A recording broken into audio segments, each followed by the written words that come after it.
tudo aquilo que te angustia, tudo aquilo que te faz perturbado, provavelmente é uma invenção, e essa invenção vai tornar o prazer mais difícil e vai atrair a dor. Você tem que evitar a dor e se aproximar do prazer. A roupa é vestir. Mas eu quero usar essa roupa porque ela impressiona as pessoas. Se você precisa impressionar as pessoas não gostam de você, elas gostam da roupa. Logo, é um erro. Isso é tudo Epicuro. Ou seja, é um erro eu buscar a impressão dos outros. Mas esse prato não combina com esse guardanapo. Se a pessoa lhe procurou por causa do guardanapo, não a convite. Porque se é um amigo seu, não vai levar isso em conta. Epicuro manda uma vida simples, mas de prazer, não uma vida monástica. Não há cristianismo em Epicuro. Não é uma vida de abnegação, não é uma vida numa caverna. É a proposta de uma vida tranquila, fácil, agradável, que não busca a cena nem a satisfação dos outros, mas o equilíbrio de si. Epicuro não oferece uma fórmula, apenas nos faz questionar.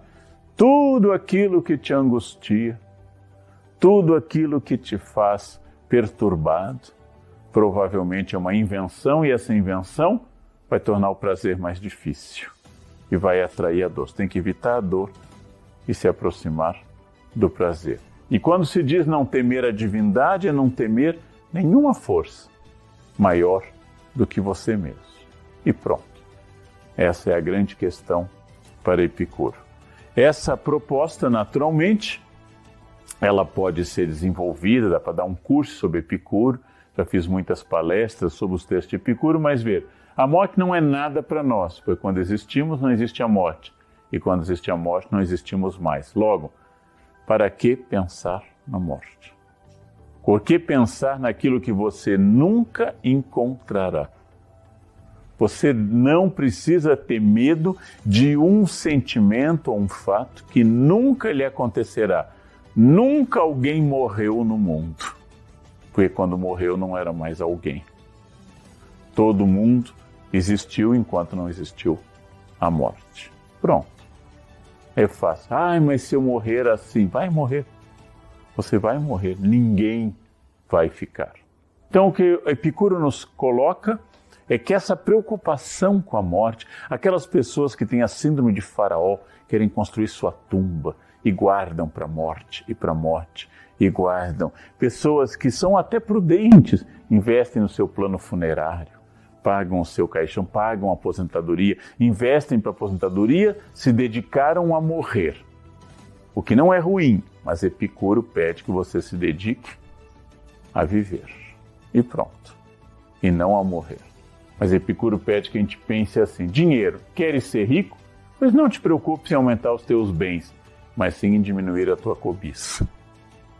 Ao invés de querer produzir muito mais e ficar angustiado querendo produzir mais, Epicuro pede: você realmente precisa?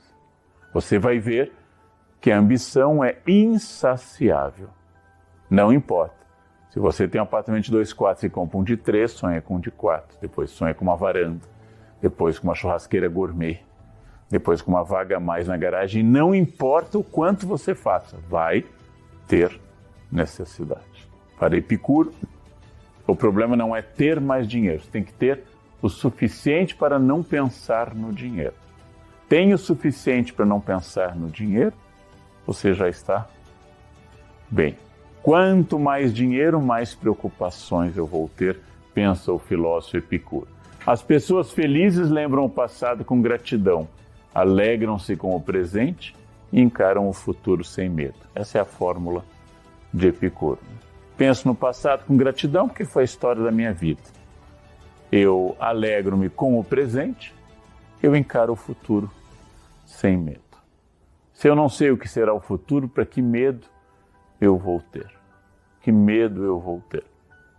E as pessoas perdem tempo e debatem, esbravejam na internet e levam em conta a situação política e babam de ódio para um grupo ou para outro grupo.